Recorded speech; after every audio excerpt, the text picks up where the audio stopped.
Ton corps sait accoucher sans que tu aies quoi que ce soit à faire. Tu le savais? Alors je sais, dit comme ça peut paraître un peu bateau. Oui, mon corps il est fait pour ça, blablabla. Mais en fait, c'est vrai. Par contre, est-ce que tu sais ce qui se passe vraiment à l'intérieur de toi pendant ton accouchement? Comment les hormones s'orchestrent? Pourquoi la douleur, elle existe et à quoi elle sert? Ce qui fait avancer le travail et ce qui, au contraire, le bloque. Aujourd'hui, je t'explique simplement la physiologie de l'accouchement, ce qui se passe quand tout se passe bien pour que tu comprennes une chose essentielle. Tout est fait pour que tout fonctionne parfaitement, à une condition. Et cette condition, c'est vraiment ce qui change tout. Mais avant qu'on commence, bienvenue Mama. Si tu es nouvelle par ici, je suis Sarah et avec cette chaîne, ce que je veux, c'est donner le pouvoir aux femmes de vivre l'accouchement dont elles rêvent. Donc si c'est ce que tu désires, n'hésite pas à t'abonner et à rester dans les parages pour les prochaines vidéos. On commence tout de suite à essayer de comprendre cette physiologie de l'accouchement et tu le sais peut-être ou non, mais l'accouchement, il est entièrement dirigé par un grand orchestre hormonal. C'est un véritable ballet millimétré, au centimètre près, au millimètre près, et tout est fait pour que tout se déroule au mieux. On a donc en premier dans ce ballet l'ocytocine. C'est celle qu'on appelle l'hormone de l'amour, celle qui déclenche les contractions et qui vont leur permettre d'être régulières et d'être efficaces. C'est elle aussi qu'on sécrète lorsqu'on a un orgasme, par exemple. Donc ça te donne un petit aperçu déjà des conditions dont tu vas avoir besoin pour la sécréter. Elle est produite naturellement, donc quand on se sent en sécurité dans l'intimité et qu'on ne se sent pas observé. Cette ocytocine, c'est vraiment la maîtresse de l'accouchement, c'est vraiment elle qu'on veut préserver au maximum. On la chouchoute parce que justement, voilà, c'est elle qui aide le travail à progresser, les contractions à être efficaces pour emmener bébé vers nous le plus vite possible. En numéro 2, dans ce grand orchestre, on a les endorphines. Les endorphines, c'est nos hormones antidouleurs naturelles. Plus les contractions sont intenses et plus le corps va en produire. Tu as peut-être déjà entendu des femmes qui racontent leur accouchement sans péridurale et qui décrivent cet état où souvent elles avaient l'impression d'être dans un état un peu second, presque planant. C'est toute une chimie particulière, c'est vraiment précis, c'est vraiment exact, c'est prévu pour, et c'est ça qu'on veut, être dans cet état second, se laisser entraîner, emporter un peu, parce que c'est à ce moment-là que la douleur, justement, elle devient gérable, elle devient supportable. Alors par contre, on ne s'attend pas non plus à ce que ça ait le même effet qu'une péridurale, hein. C'est pas une anesthésie. Donc malgré l'efficacité des endorphines, on va continuer à sentir les contractions. En revanche, ça va faire en sorte qu'elles soient gérables, qu'elles soient supportables. Et c'est d'ailleurs la sécrétion de ces deux hormones, l'ocytocine et les endorphines, qui rendent la douleur de l'accouchement donc supportable. Et c'est elle qu'on veut préserver à fond, au maximum, pendant toute la durée de l'accouchement. La sécrétion de ces deux hormones, c'est ce qui fait la différence avec n'importe quel événement médical. On peut souvent faire la comparaison de oui, mais si tu vas te faire arracher une dent, tu seras bien contente d'avoir l'anesthésie. Oui, effectivement, je serais bien contente d'avoir l'anesthésie, mais quand je vais me faire arracher une dent, il y a peu de chances que je sécrète des endorphines et de l'ocytocine. Idem quand on va se faire opérer ou quand on s'est cassé une jambe. C'est là où, en fait, mettre l'accouchement sur le même plan que ce genre de pathologie, ça n'a pas de logique.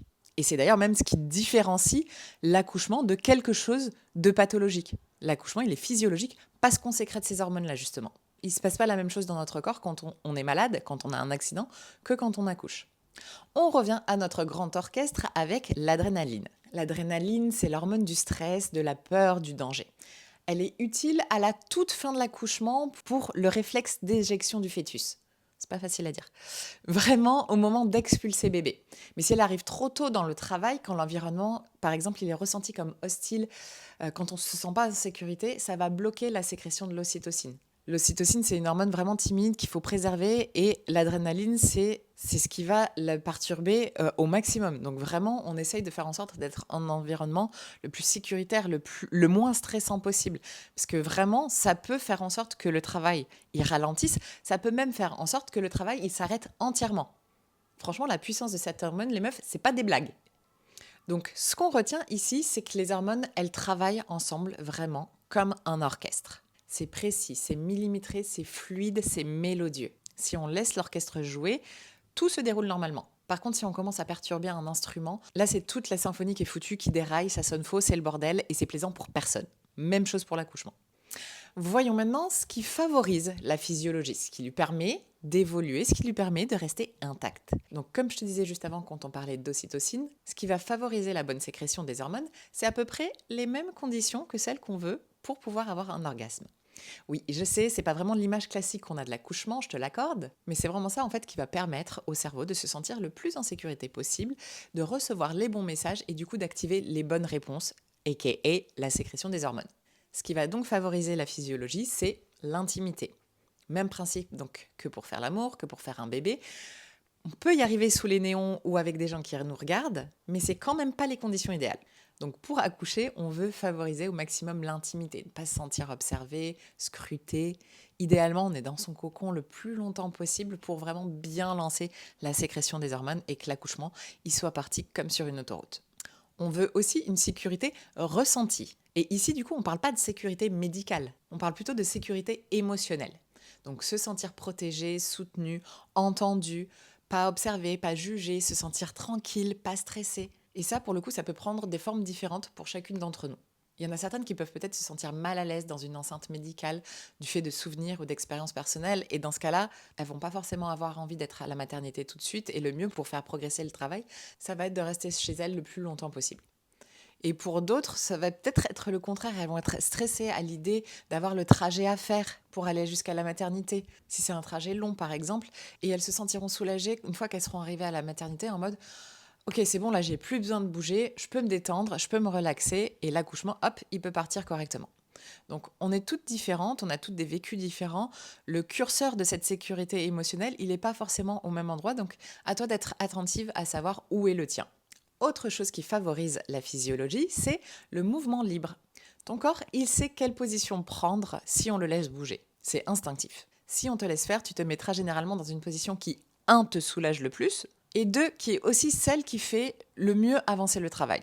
Donc j'en reviens à mon analogie de l'orgasme de tout à l'heure, on a quand même très peu de chances de l'atteindre si on n'est pas libre de se mettre dans une position confortable, si on n'est pas libre de ses mouvements, de changer quand on en ressent l'envie, le besoin. Pour l'accouchement, c'est un peu la même chose. Et à ça, on va aussi ajouter la contrainte d'avoir un bébé à faire passer à l'intérieur de notre bassin.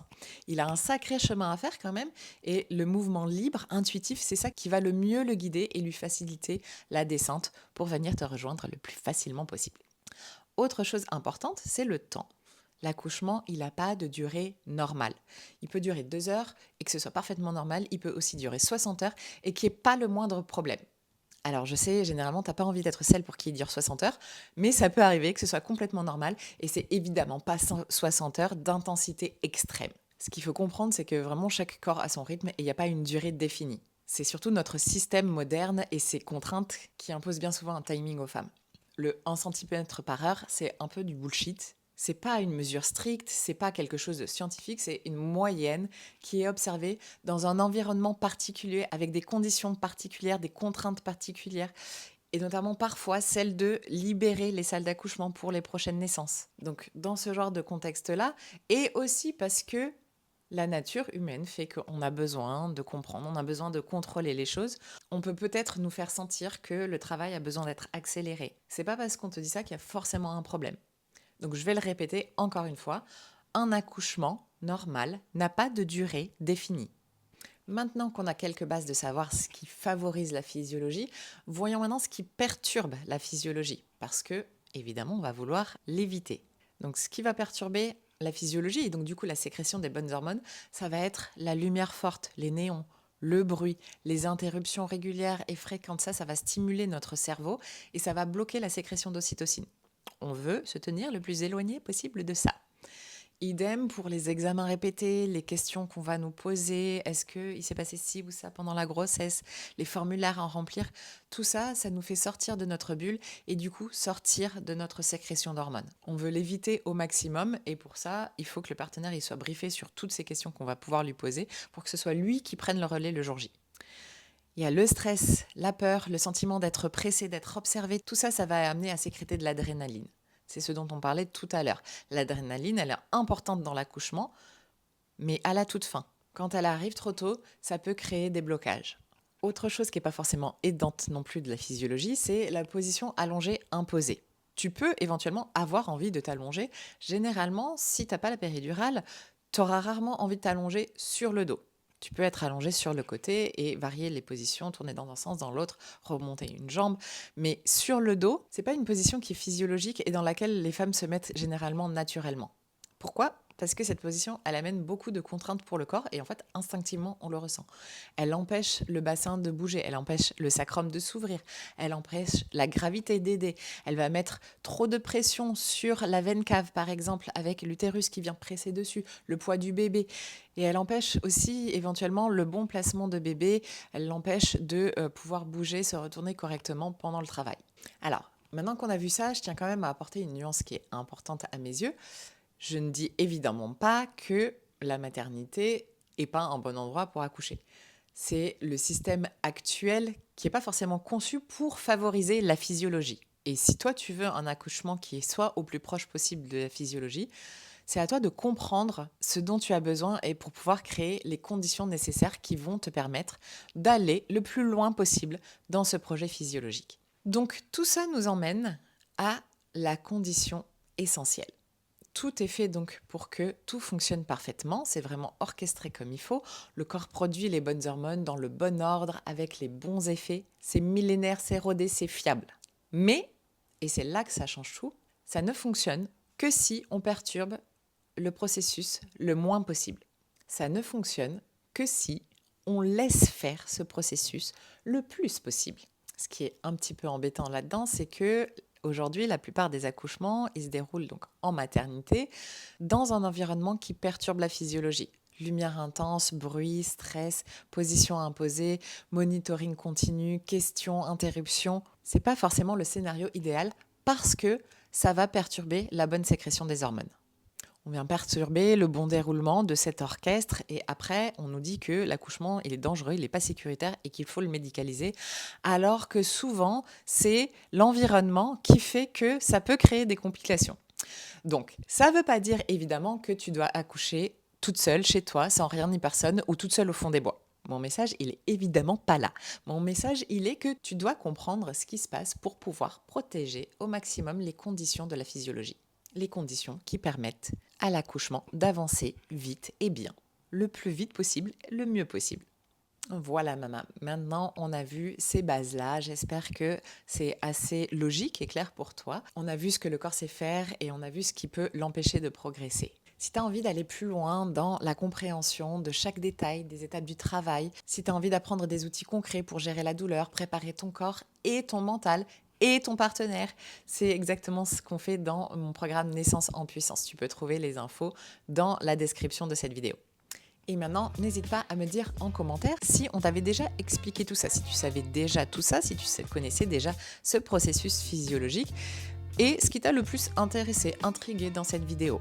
Avoir ton ressenti, c'est hyper important pour moi parce que ça va me permettre du coup de te créer le contenu qui te convient le mieux et qui peut répondre le mieux possible à tes attentes. Merci d'être là et à très bientôt maman.